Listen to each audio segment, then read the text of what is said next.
Welcome to a spark of awareness. We live in a time where we are constantly being stimulated, prompted by systems, by algorithms, by AI. But when we outsource our answers, we slowly give away our authority, our inner voice, our self-mastery.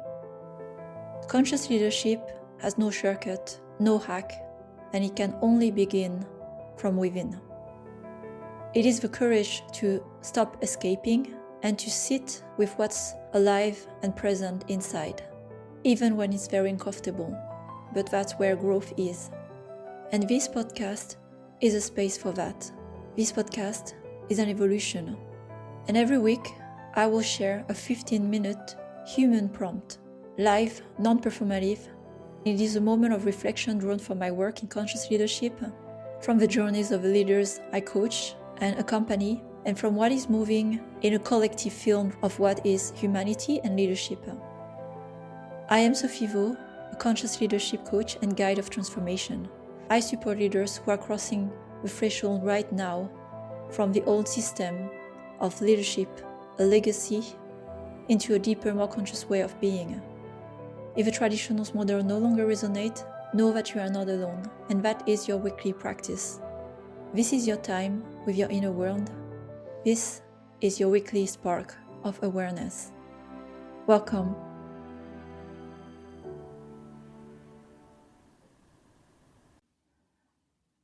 Welcome to the new episode of The Spark of Awareness.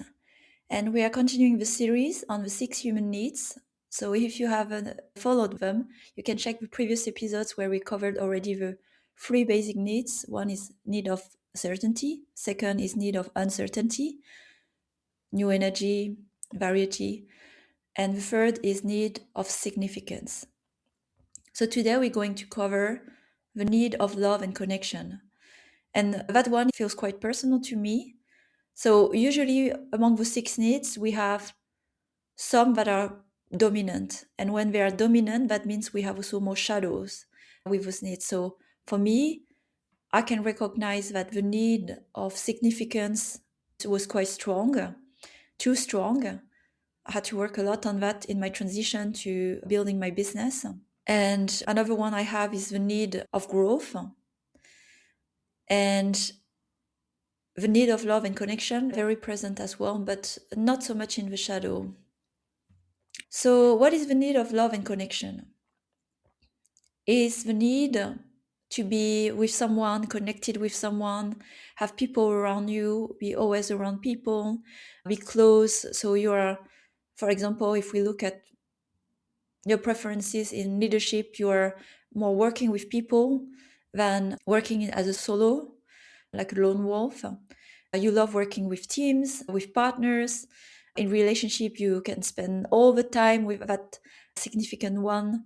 Yeah, so this is a need that transpires also in the work, and where it can create some challenges in your leadership is when it starts to become dependency, codependencies, overgiving,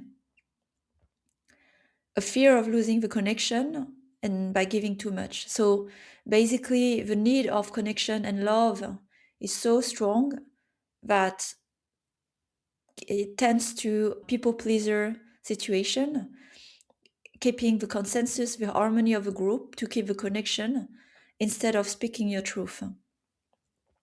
And so that can be very detrimental if you are in a role of a leader, where sometimes you have to make quite hard decisions with people and separate, where you have to change teams, or you have to reset teams, reset companies, split with partners, when at the same time you need to feel included, belong, and have to change groups. It's a very conflicted feeling and situation.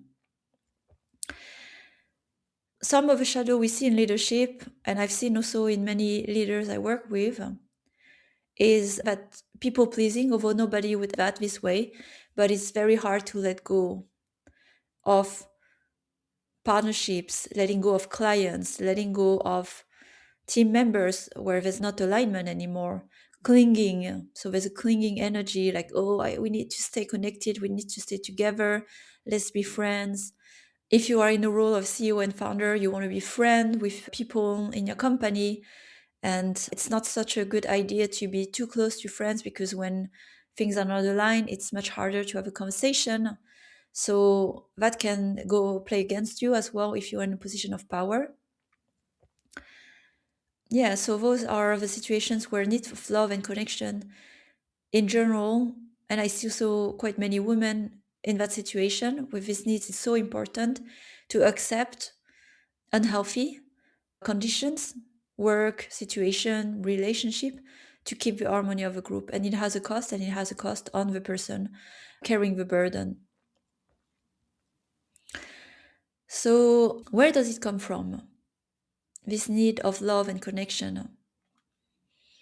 Well, for my case, because that is actually quite an important one, I learned that it's important to be as a group, as a family. Asian culture, we do everything together collectively. And if you break the harmony of the family, the consensus, you break safety. So for me, I associated very early in life that being in a group, being in harmony, is safety. And so if you break the harmony of a group, it's unsafe, and you might be excluded, you might be outcast, and then go on your own and die and struggle to survive, and all those things that are very evolutionary, ingrained in our DNA. But yeah, although it's not the situation today, that's what we experience in our system. Here, what can you do to practice a bit more balance, to at the same time feel connection and love with partners, colleagues, boss, your team, your relationship, your clients? I feel a lot of love and connection with my clients, but they're still my clients with boundaries. So it's all about boundaries. How can you set some boundaries where you're not over giving love, and you can feel love and connection without giving everything? What are the limits you should set? And you should experiment to see, does it keep the relationship? Is the relationship intact, or even better if you start to set some limit and not giving everything? Experiment. If you break the harmony, disagree, what will happen? Is the relationship going to collapse? Is the partnership going to collapse? And if that's true, I'd go a level deeper. Is this the kind of relationship you want in your life, that just because you disagree, it breaks the relationship? Be in your truth. And the belief here is to believe that you can find love and connection even when you are not overgiving, when you are not people pleasing. But to have those connections, you have first to lead this. You have first to set boundaries and limits for people around you, to learn another way of loving that is not consuming you. Another practice for you is, even when love and connection is not reciprocated, because I know so many people also who have so much love to give, to share. There are so much love to give, and they give to everyone, but not everyone is ready to give love, first of all, and reciprocate, and it hurts them. So the practice here is to practice love to you, even when it's not reciprocated. Does that remove your action, right? If you've been generous and giving and making an effort to connect, does that cancel your action, even if the person did not know or did not want to receive it? It's their choice. It's not your fault. It's not your responsibility. So how can you practice feeling love and connection, which is an important need for you and it's very valid, even when it's not always reciprocated, even by your most loved ones, your partners? I don't know, if they are having a hard time, they can't reciprocate love. So how can you nurture this in you? Another tip and resource I want to share is, especially around love, when it's not reciprocated, we take it personally because we think the person doesn't love us. But it's a bit more nuanced than that. Is everybody has different ways of showing love. So a resource I will share here, if love and connection is so important for you, you can check the 5 languages of love. And by the way, this applies to anything. It could work very well in the work context in your leadership, because here I'm concentrating on leadership, but also romantic relationship. And people have 5 languages of love, and they are not the same for everyone. So what are they? I'll go just through them quickly. One is act of service. The second is quality of time. Third is gift, giving gift or receiving gift. Fourth is physical touch, so physical connection, presence. And the fifth one is word of affirmation. So for example, if you need love through gift or words of affirmation, but the person is not speaking that language of giving love this way, and they give love by spending time with you, or they give love by giving you an act of service while you need his words, then there's a mismatch. But that doesn't mean that the love is not coming to you. It's just coming to you with a different language. So it's all awareness to fulfill your need, even when others cannot always do that. And so there's no clinging or resentment built towards others that are not meeting your needs of connection at work or in your leadership. And in your leadership role, it's a work that is very lonely. So you have to do the hard things. You have to say the hard things and find your way to find your needs of love, even when you have to take this posture. And it's there for people who are aligned with you, but maybe not in the way that you can see.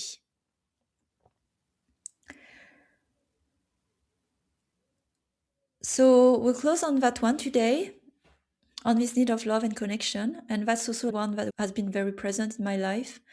But I created those boundaries, this structure, and especially cultivating a lot of love for myself to be in a position where I can sometimes take the risk to break the relationship, or the stability of the relationship, to have a hard conversation. And that's what deepens love, actually.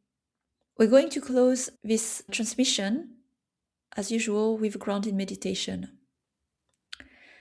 So I'm asking you to close your eyes and take those few minutes for yourself, whether you're standing or sitting, and connecting with your breathing and your body, and being present in your body.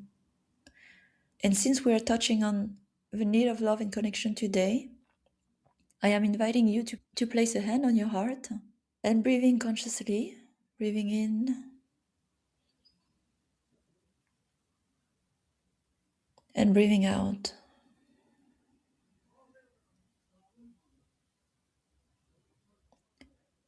And feel the air going through your heart, the sensation. How is your heart feeling? Breathing in for 5 seconds. Breathing out. Connect with your heart. Feel the sensation in your heart. Maybe speak to your heart.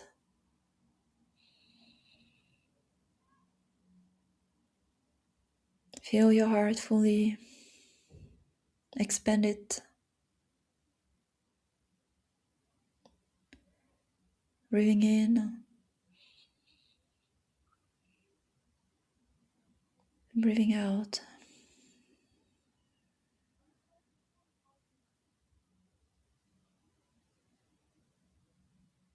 Breathing in.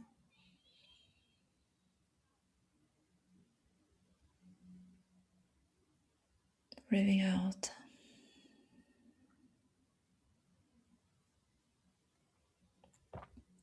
And if you need, you can take a few more minutes to be with yourself in your heart and already feel a lot of love flowing through you.